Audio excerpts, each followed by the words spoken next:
Birthday wish ಮಾಡಿದ್ದಕ್ಕೆ ಹಳೆ ಪ್ರೇಮಿಯ ಕೊಲೆ. ಇಯರ್ ಎಂಡ್ ದಿನವೇ ಯುವಕನ ಭೀಕರ ಮರ್ಡರ್ ಆಗಿದೆ. ಪ್ರೇಯಸಿಯ ಫೋಟೋ ಹಾಕಿ ಒಬ್ಬ ಯುವಕ ವಿಶ್ ಮಾಡಿರ್ತಾನೆ. ಯುವತಿಯ ಅಣ್ಣ ಮತ್ತು ಆ ಯುವತಿಯ ಬಾವಿ ಪತಿ ಆ ಯುವಕನನ್ನ ಭೀಕರವಾಗಿ ಹತ್ಯೆ ಮಾಡಿದ್ದಾರೆ. ಆತನನ್ನ ಫೋನ್ ಮಾಡಿ ಕರೆಸ್ಕೊಳ್ತಾರೆ, ನಂತರ ಹತ್ಯೆ ಮಾಡಿದ್ದಾರೆ. ಯುವತಿಯ ಅಣ್ಣ ಮತ್ತು ಯುವತಿಯ ಭಾವಿ ಪತಿ. ಅತ್ತಿಗನಾಳು ಬಳಿ ಮಂಜುನಾಥ್ ಎಂಬ ಯುವಕನ ಹತ್ಯೆ ಆಗಿರೋದು. ಚಿಕ್ಕಮಗಳೂರು ಜಿಲ್ಲೆ ತರೀಕೆರೆ ತಾಲೂಕಿನ ಅತ್ತಿಗನಾಳುದವನು ಮಂಜುನಾಥ್ ಮೃತ ದುರ್ದೈವಿ. ಆತ ಬರ್ತ್ಡೇ ವಿಶ್ ಮಾಡಿರ್ತಾನೆ ಯುವತಿಗೆ. ಅದಕ್ಕೆ ಸಿಟ್ಟಿಗೆದ್ದಂತಹ ಆ ಯುವತಿಯ ಅಣ್ಣ ಮತ್ತು ಆಕೆಯ ಬಾವಿ ಪತಿ ಈತನನ್ನು ಫೋನ್ ಮಾಡಿ ಕರೆಸ್ಕೊಂಡು ಹತ್ಯೆ ಮಾಡಿದ್ದಾರೆ.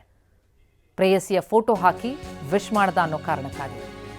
ಕೊಲೆಯಾದ ಮಂಜುನಾಥನನ್ನ ಪ್ರೀತಿಸ್ತಾ ಇದ್ದಂತೆ ಮುಂಚೆ ಯುವತಿ, ಆದರೆ ವೇಣು ಎಂಬಾತನ ಜೊತೆ ಯುವತಿಯ ಎಂಗೇಜ್ಮೆಂಟ್ ಆಗಿತ್ತು. ಇತ್ತೀಚೆಗೆ ಯುವತಿ ಹುಟ್ಟುಹಬ್ಬಕ್ಕೆ ಮಂಜುನಾಥ್ ಪೋಸ್ಟ್ ಹಾಕ್ಕೊಂಡಿದ್ದ. ಹುಡುಗಿ ಪೋಸ್ಟ್ ಹಾಕಿ ಇನ್ಸ್ಟಾಗ್ರಾಮ್ನಲ್ಲಿ ಆ ಪೋಸ್ಟನ್ನು ಹಾಕ್ಕೊಂಡಿರ್ತಾನೆ. ಇದರಿಂದ ಸಿಟ್ಟಿಗೇಳ್ತಾರೆ ಯುವತಿಯ ಅಣ್ಣ ಕಿರಣ್ ಮತ್ತು ಬಾವಿ ಪತಿ ವೇಣು. ಮಾತಾಡಬೇಕು ಬಾ ಅಂಥೇಳಿ ಮಂಜುನಾಥ್ನನ್ನ ಫೋನ್ ಮಾಡಿ ಕರೆಸ್ಕೊಳ್ತಾರೆ. ಯುವತಿಯ ಅಣ್ಣ ಕಿರಣ್ ಮತ್ತು ಬಾವಿ ಪತಿ ವೇಣು ಇವರಿಂದ ಮಂಜುಗೆ ಕರೆ ಬರೋದು. ತಡರಾತ್ರಿ ಅತ್ತಿಗನಾಳು ಬಳಿ ಕರೆಸ್ಕೊಂಡು ಇರಿದು ಹತ್ಯೆ ಮಾಡಿದ್ದಾರೆ. ಯುವತಿಯ ಸೋದರ ಕಿರಣ್ ಮತ್ತು ನಿಶ್ಚಿತಾರ್ಥವಾಗಿದ್ದಂತಹ ವೇಣು, ಸ್ನೇಹಿತ ಅಪ್ಪು ಮತ್ತೋರ್ವ ಮಂಜು ಅಂತ ಸೇರಿ ಒಟ್ಟು 4 ಬಂಧನ ಆಗಿದೆ ಈ ಹತ್ಯೆಗೆ ಸಂಬಂಧಪಟ್ಟಂತೆ.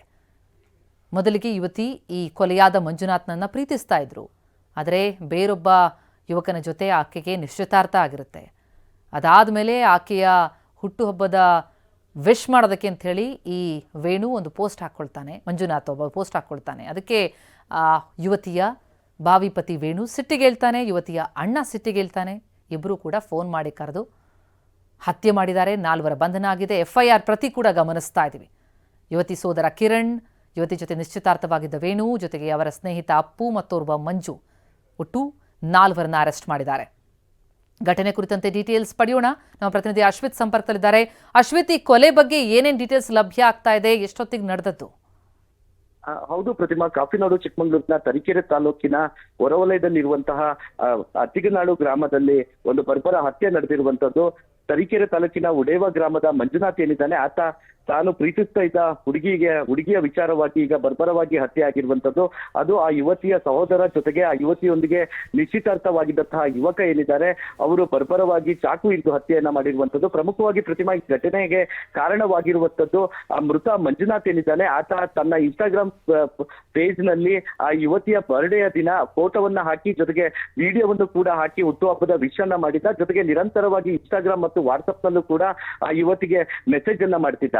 ಇನ್ಸ್ಟಾಗ್ರಾಮ್ ನಲ್ಲಿ ಪೋಸ್ಟ್ ಅನ್ನ ನೋಡಿದಂತಹ ಯುವತಿಯೊಂದಿಗೆ ನಿಶ್ಚಿತಾರ್ಥವಾಗಿದ್ದಂತಹ ವೇಣು ಏನಿದ್ದಾನೆ, ಆತ ಯುವತಿಯೊಂದಿಗೆ ಒಂದು ಗಲಾಟೆಯನ್ನ ತೆಗೆದಿದ್ದ. ಇದೇ ವಿಚಾರವಾಗಿ ಯುವತಿಯ ಸಹೋದರ ಕಿರಣ್ಗೂ ಕೂಡ ಮಂಜುನಾಥ್ ಮೆಸೇಜ್ ಮತ್ತೆ ಪ್ರೀತಿ ಬಗ್ಗೆ ಮಾಹಿತಿ ಸಿಕ್ಕಿತ್ತು. ಈ ಹಿನ್ನೆಲೆಯಲ್ಲಿ ನಿನ್ನೆ ರಾತ್ರಿ ಮಂಜುನಾಥ್ನನ್ನ ತರೀಕೆರೆಯ ಅತ್ತಿಗನಾಳು ಗ್ರಾಮದ ಫ್ಲೈಓವರ್ ಬಳಿ ಕರೆಸ್ಕೊಂಡು ಅವನಿಗೆ ಚಾಕುವನ್ನ ಇರಿದಿರುವಂತದ್ದು. ಪ್ರಮುಖವಾಗಿ FIR ನಲ್ಲಿ ಉಲ್ಲೇಖ ಆಗಿರುವಂತೆ ಮಂಜುನಾಥ್ ತನ್ನ ಸ್ನೇಹಿತನೊಂದಿಗೆ ವೇಣು ಮತ್ತೆ ಕಿರಣ್ ಕರೆದ್ರು ಅಂತ ಆ ಒಂದು ಫ್ಲೈಓವರ್ ಬಳಿ ಹೋಗ್ತಾರೆ. ಆ ಒಂದು ಸಂದರ್ಭದಲ್ಲಿ ವೇಣು, ನೀನು ಮನೆಯಲ್ಲಿ ಒಪ್ಸಿ ಆ ಹುಡುಗಿಯನ್ನ ಬೇಕಾದ್ರೆ ಮದುವೆ ಆಗು ಅಂತ ಹೇಳ್ತಾನೆ.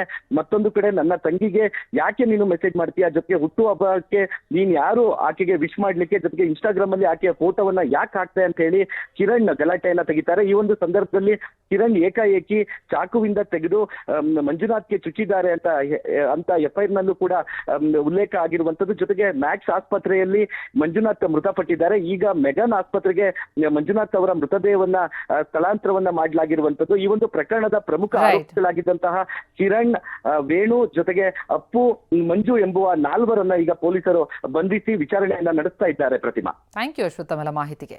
ಈ ಹತ್ಯೆಗೆ ಪ್ರಮುಖ ಕಾರಣ ಆದದ್ದೇ ಆತ ಹಾಕಿದಂತಹ ಒಂದು ಇನ್ಸ್ಟಾಗ್ರಾಮ್ ಪೋಸ್ಟ್. ತನ್ನ ಮಾಜಿ ಪ್ರೇಯಸಿಗೆ ಆತ ಬರ್ತ್ಡೇ ವಿಶ್ ಮಾಡಿ ಈ ವಿಡಿಯೋವನ್ನ ಹಾಕೊಂಡಿದ್ದ.